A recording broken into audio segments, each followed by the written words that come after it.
Hello, and welcome to Film Rant. This year for movies has produced some truly disturbing and weird shit. I mean, I thought I'd seen it all when I saw Sacha Baron Cohen and Mark Strong climb into an elephant vagina and be fucked by a giant elephant dick from within, but no, Sausage Party came along and provided me with an animated and fairly graphic food orgy at the end of the movie, so at this point I'm fucking done with life. I mean, I've seen it all. There's nothing I can see that'll make me what the fuck more unless I Google Bradley Cooper and notice how weirdly unbalanced his eyes are. But we have been given one of the strangest movies ever made in Swiss Army Man, directed by... Daniels? Ah, okay. Clever. These directors won Best Directing Award at Sundance, so is it any good? A few of you asked me to review it, and that's what I'm going to do. I will be talking about spoilers, and by that I just mean the ending. There isn't really much else to spoil in this movie, but just beware before continuing on. So the movie has two main characters, Hank, played by Paul Dano, and Manny, played by Daniel Radcliffe. Both of these guys give stellar performances. Dano's Hank is funny, frantic, crazy, and wildly unnerving. You can absolutely see that he's hiding something from Manny. That doesn't just come across in the editing either. Dano portrays his character with such perfection that he's easy to relate to, while also being easy to fear. The whole movie is about him and his backstory, so he has lots of depth, that he only drip feeds to us with little lines here and there, his phone and flashbacks that are caused by Manny. Speaking of Manny, Radcliffe's performance is just as good as Dano's. I mean, you can argue he doesn't have to do much, he's mute for the opening 20 minutes or so and he never really has to move by himself, but I imagine just ragdolling and being manhandled by Dano while shooting is quite difficult. I can't really judge, but I think his American accent is fine, though it's jarring for a guy who grew up watching Harry Potter movies. I will never not see Radcliffe as Harry Potter, that's just who he is to me, but I can still appreciate the different characters he plays in movies. Radcliffe successfully delivers a genuine sense of innocence and wonder in what dialogue he has, and his dead facial expressions are, much like Dano, funny and unnerving.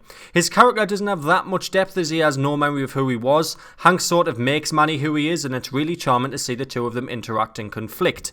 Dano and Radcliffe have some real chemistry, and I'd like to see them together in another movie sometime. Ultimately, I think this movie is about depression and loneliness. I think the ending sort of nullifies that statement, but I'm choosing to call bullshit on the ending, so I'm going to say this statement anyway. And the movie works better if you think about it this way. I'll look at the movie in the sense that Hank is hiding from his life as he feels totally unloved. We are told how his mother died when he was quite young. We're never explicitly told about his father, but we assume he's emotionally abusive and doesn't really show much care for him. He has trouble talking to women and doesn't seem to have a lot of friends, so, he's basically Ryan Gosling. I can't imagine he has many friends and doesn't get anywhere with the ladies. I mean, look at him. Guy looks like a bag of slap twats. Jealousy.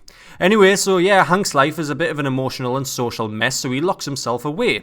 I look at this movie with the view that everything you see is not actually happening, and it's a visual representation of what Hank is going through.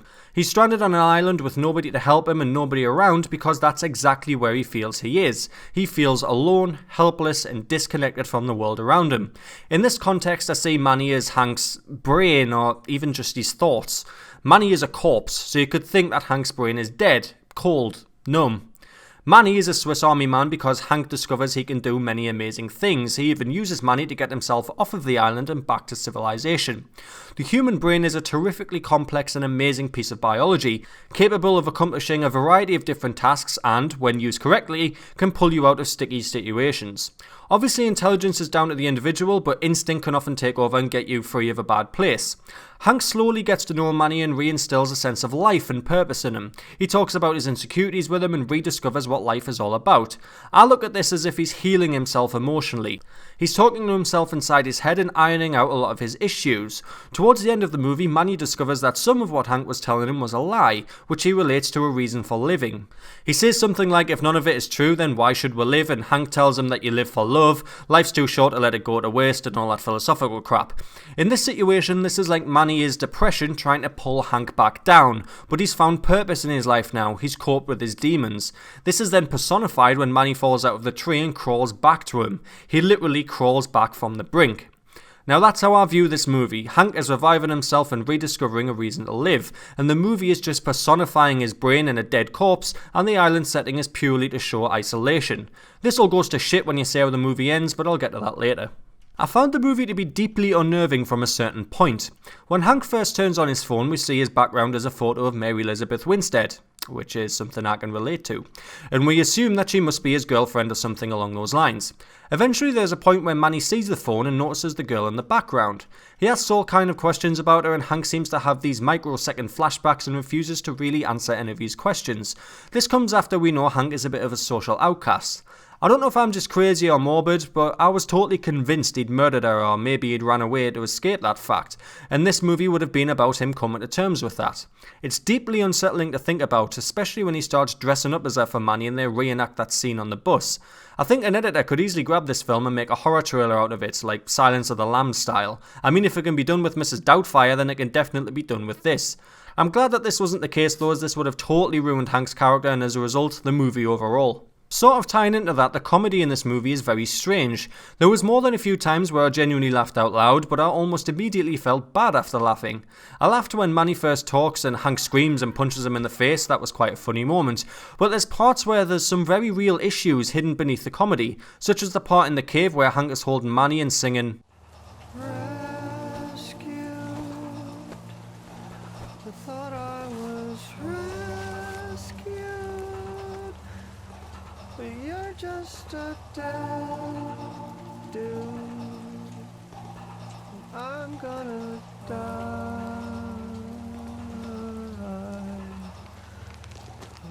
It was funny because it was unexpected, but it also spoke of the desperate situation he finds himself in, and is also probably true. I've not seen it, but a friend of mine has recently told me about season 3 of Black Mirror, which is on Netflix, and how, while it's satirical and played for laughs at times, it hits far too close to home that it's uncomfortable. That's the comedy in Swiss Army Man. Some of it is generally just normal gags that catch you off guard. I mean, Radcliffe has a fucking boner that points the way to home, for fuck's sake. I imagine E.T. would have been a very different film if it had that plot element, but a lot of comedy has this subtle sadness to it that you immediately realise after you laugh. It's very cleverly written and executed. One running joke throughout the whole movie revolves around Jurassic Park. I don't know if there's some symbolism there, but I just thought it was great. Hank starts humming the theme tune and Manny joins in. Hank says this is an indication that Manny has memory of his previous life, and he explains that he was just humming along and doesn't know Jurassic Park. Hank then says, "Well, if you don't know Jurassic Park, then you don't know anything." I thought that line was a good gag.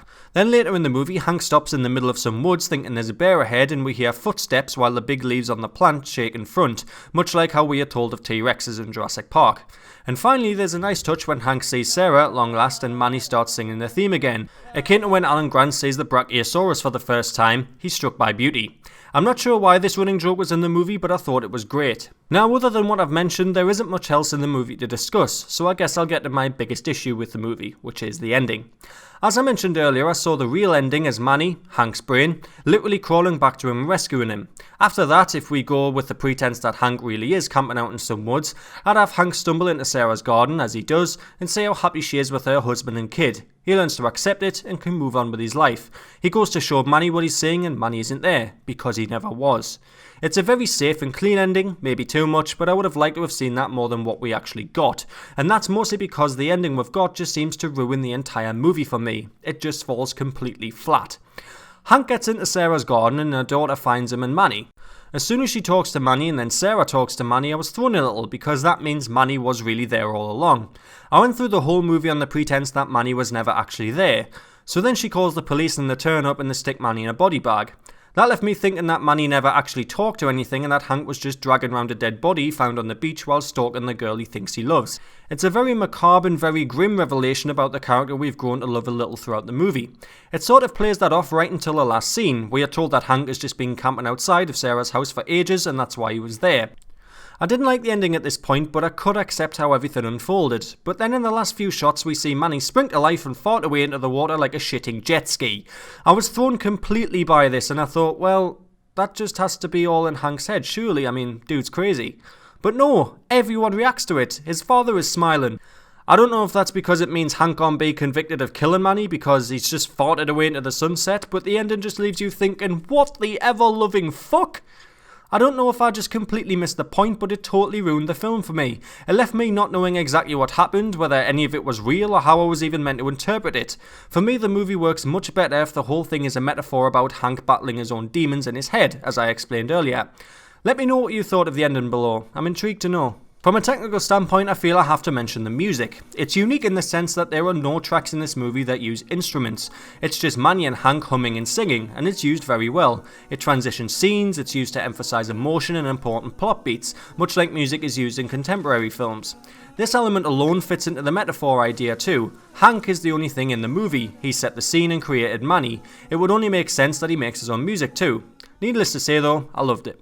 I also enjoyed how they handled Daniel Radcliffe's Swiss Army-ness. The visual effects are used to portray a sort of body horror vibe while looking quite comical at the same time, which also fits into the unsettling comedy aspect of the film.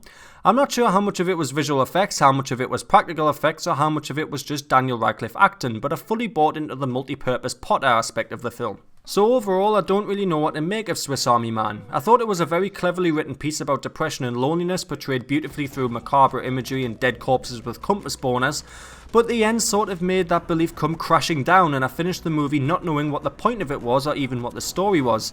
It's like if at the end of Taken it was revealed that Liam Neeson's daughter was never actually taken and it was all an elaborate prank, which Liam Neeson was in on and was just going through the motions. The ending just nullified the rest of the movie for me, and I still don't know what it was about. That said though, the comedy is great while being unsettling, Dano and Radcliffe are great and the music is very well done. Radcliffe's rigid corpse makes for some great body horror comedy, and Dano successfully comes across as quite a sinister character at times. One thing this movie definitely does for the most part is evoke an emotional response, but unfortunately the ending removes the bottom Jenga blocks and the whole tower comes crashing down. For that reason, Swiss Army Man gets 3 frames out of 5. Thanks for watching, and we'll see you next time on Film Rant. God, no. Well, don't be afraid.